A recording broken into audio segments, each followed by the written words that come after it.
যাকে নিয়ে এত আলোচনা, সংসদ সদস্য আনার হত্যার মূল পরিকল্পনাকারী আখতারুজ্জামান শাহীন বিশাল এই বাংলো গড়ে তুলেছেন জনবসতিহীন এক নিস্তব্ধ গ্রামে।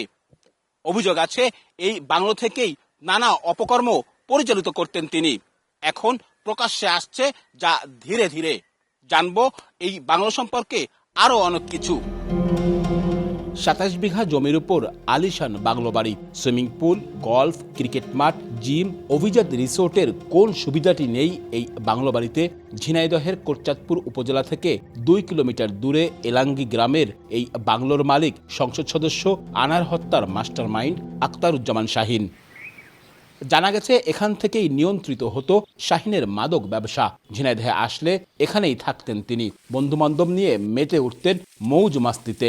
দামি গাড়িতে আসতেন নায়ক নায়িকারা। জানা যায় বন্ধু শাহীনের আমন্ত্রণে সাংসদ আনারও একাধিকবার এই বাংলোতে গিয়েছিলেন। এসে রান্না বাড়া করে, খাওয়া দাওয়া করে, এই বক্সে গান মান দেয়, দিয়ে অনুষ্ঠান করে চলে যায়।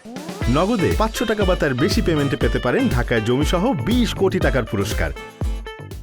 পুরো বাংলো এলাকা কাঁটাতারের বেষ্টনীতে ঘেরা, কেউ চাইলেই ঢুকতে পারে না এখানে। প্রায় ১০০ সিসি ক্যামেরা ২৪ ঘন্টা নজরদারি করে বাংলোর চারপাশ। পরপর ২ দিন সরেজমিন গিয়ে মূল গেটে তালা ঝুলতে দেখা যায়।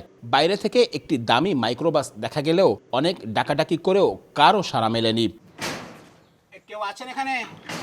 এমপি আনার খুনের পর এ যেন পরিত্যক্ত বাড়ি। শাহীনের ভাইয়ের বাংলোটির বেশিরভাগ জায়গা শাহীন পৈতৃক সূত্রে পেয়েছেন। মেজরিটি পার্সেন্ট পৈতৃক সম্পত্তি, যেটা বাপের থেকে পেয়েছে, আর বাকিটা ওর কেনা। ও একসময় ইটের ভাটা করছিল জায়গায়। গোয়েন্দা সূত্রের তথ্য অনুযায়ী যুক্তরাষ্ট্রের নাগরিক আখতারুজ্জামান শাহীন এখন সেখানেই অবস্থান করছেন। আব্দুল্লাহ আল মামুন রুবেল, সময় সংবাদ, ঝিনাইদহ।